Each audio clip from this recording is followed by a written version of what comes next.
Hi, welcome. I'm Bill Say. Today I'd like to talk about a couple of different goals that are associated with diversity awareness. I know there are many different ways of looking at diversity.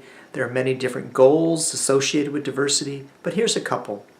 One is community, and it's community that includes its own members, their perspectives, their different styles, their different experiences. That's a big thing because that inclusive movement helps create more sense of welcome, acceptance, and importantly, relative comfort. Because if you consider different community groups, you might notice that some members are fairly comfortable, and then other members of the community perhaps don't even feel like they are members and are far from comfortable. So I think it's a great direction. Community that includes its members and helps them to feel relatively comfortable so that they can then work together to create a better world, family, organization, community group. Yeah? Now here's another goal that I really hold to. So for example, this week I'm working with a mid-sized nonprofit organization. I'm also going to be teaching a group of students in a small university class. And thirdly, I'm going to be holding my own public workshop. So in thinking about these different settings, I noticed that I start to get kind of anxious. There's a lot of issues going on. There's a lot of complexity with these different situations. But one of the things that helps me is to connect to one of my main goals when I'm working with groups.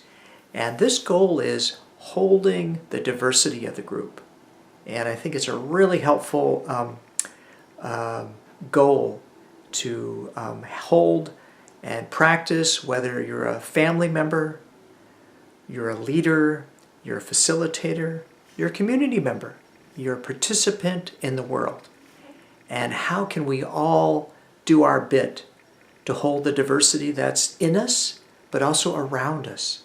So by in us, I mean our inner experiences, feelings, and perspectives. So because sometimes it's a lot to hold. One's own different opinions and feelings. It's like, sometimes we can barely stand what we experience.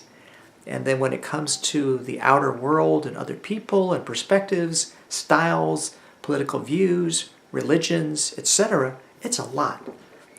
But we might find that we start to create better relationships, better community situations, teams and organizations if we do in fact work to hold, make space for, support diversity of different kinds. Yeah? So one of the things that comes to mind is we live in a very complex world where there's some really severe challenges. And many of these challenges in one way or another connect to diversity.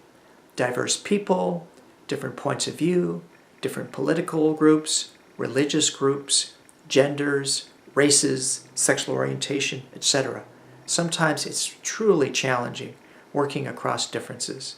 And can we start to address issues that concern us so that we can not only feel empowered, but we might start to experience that there is actually a way to work with this stuff that sometimes feels overwhelming. We might read about things in the newspaper or see on the internet that we feel so disturbed by.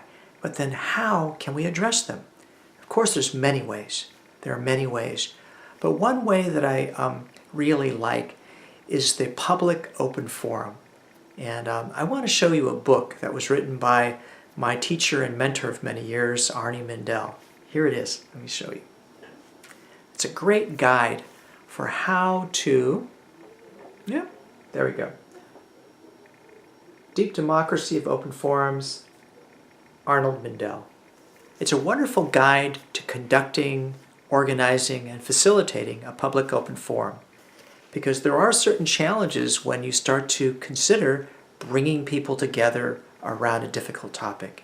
And yet, if you have even a little bit of success with people coming together, speaking their minds, getting to know each other a little bit, I want to say that you can consider it success. Even if there's a little bit of understanding, a little bit more understanding across differences. People connecting, talking to each other who might not normally speak to each other. It is quite, I think, an important thing. So there's a couple of goals you may want to consider. You may want to think about it for yourself. What is diversity to you? And do you have a main goal considering diversity? And then, how might you realize that goal? What do you need to do? What do you need to learn? What skills do you have that can start to realize that goal? All right, there it is. Thanks for now. Please leave any comments or questions in the comment box, and I hope to see you the next time. Take care. Bye-bye.